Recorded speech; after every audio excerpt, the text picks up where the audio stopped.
Madness, the Tournament Buzz, presented by West Shore Home.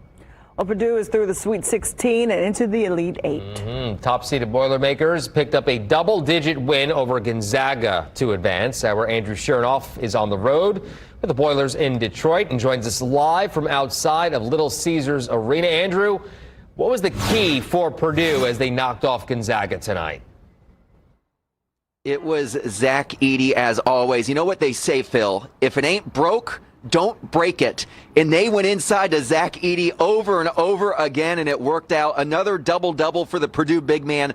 27 points, 14 rebounds, and more importantly, yes, he may not have gone to the free throw line as much as we're used to seeing him go, but he drew plenty of fouls. A couple of Gonzaga's big players, Graham Ike, Anton Watson, both fouling out of this game, and a lot of that reason is because of what Zach Edey was able to do.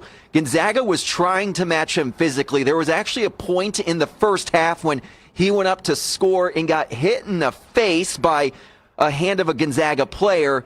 You could tell he was intense the whole game. That stuff motivates him, and Zach Edey is now moving on, helping this Boiler team move on to their first Elite Eight appearance since 2019. So Zach Edey, a big reason why the Boilers are here and a big reason why the Boilers are moving on, now just 3 wins away from a national championship. Well, Andrew, Edey wasn't the only one who had a great game tonight. Other than the man in the middle, who had the biggest impact for Purdue this evening?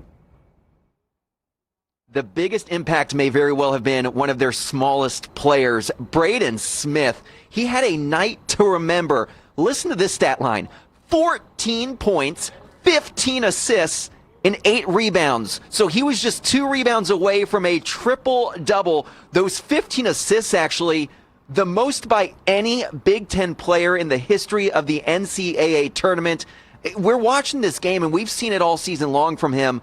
You're thinking, how does he see his teammate across the court like that between all these defenders? The guy has absolutely beautiful vision when he's out on the court, and he feeds this energy from this team when it's on offense. He thrives, and we saw it again tonight. The one thing I will say, this assist game that Purdue seems to be ramping up, in each of their 3 victories so far in the Big Dance, they've had at least 20 assists as a team in each of those games. So Purdue passing the ball extremely well, and Braden Smith is a big reason for that. Probably a surprise to no one in Westfield, Andrew, as you very well know. And we talked a lot about Gainbridge Fieldhouse being Mackey South last weekend here in Indianapolis. What was the atmosphere like up in Detroit? So what's the opposite of South, Phil? It was Mackey North. It was Mackey North up here at Little Caesars Arena. It was crazy. I'll tell you what, the one thing we saw even coming in here earlier today, right before the game, about an hour before the game, an hour and a half before, people started coming into the stadium, and it was all black and gold. Yes, you saw some Tennessee fans, some Creighton fans, but this place has been invaded by Boilermaker fans. There was a point in this game when Gonzaga was making a run, and you started to hear a little bit of a chant of "Let's go Bulldogs."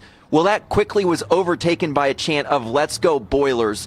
These fans have bled for this team the entire season. They're doing it again here in the NCAA tournament, and these guys thrive off of it.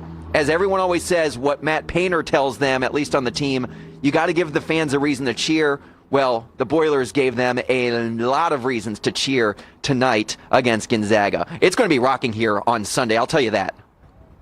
Sounds good. Good stuff tonight, Andrew. Thank you so much.